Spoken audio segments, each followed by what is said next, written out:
Life after death.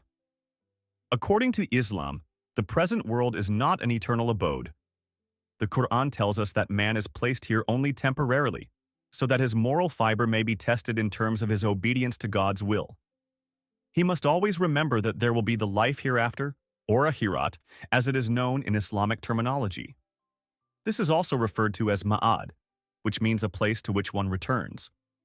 There is a time limit to mortal existence. Death marks the end of the testing period for all human beings, but death only means a change of abode, for the soul never dies.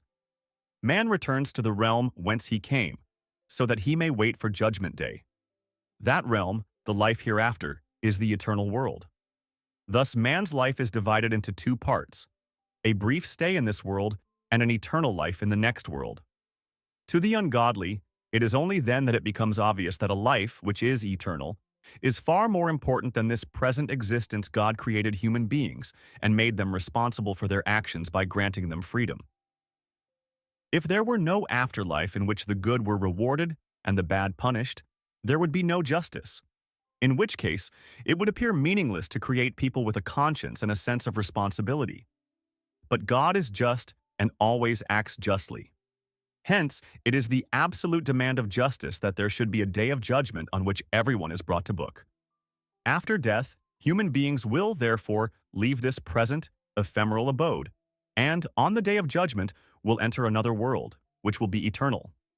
When the time comes for the last reckoning, God will destroy this world and replace it with a permanent, everlasting world. All human beings will then be resurrected and brought before the Almighty to be judged. On that day, everyone will stand alone before God. Those who have done good deeds in the world they have left behind will be rewarded. Their reward will be paradise, a state of joy, happiness, and peace. The Quran states, Allah has created death and life to test which one of you is best in conduct. Death is not the end of our lives. It is the beginning of our real life. Because our future fate is being decided on the basis of our present performance, we can either make use of our opportunities on earth to ensure a well-deserved place for ourselves in paradise, or we can throw them away and condemn ourselves to punishment in hell. The belief in the hereafter naturally has a great influence on the life of a believer. When he knows that Allah is watching all his actions, his behavior will be responsible. He will always endeavor to lead his life in consonance with the will of God and will inevitably avoid any course which will incur God's displeasure. Furthermore, the concept of the hereafter gives a fuller meaning and purpose to the life of the believer. One who firmly believes in this concept will not give in to greed and other such worldly failings. He will not be a materialist, for he knows that this material life will surely come to an end with death, whereas there will be a whole eternity before him in the afterlife, during which he will certainly rejoice in having paid due attention to the spiritual side of life on this earth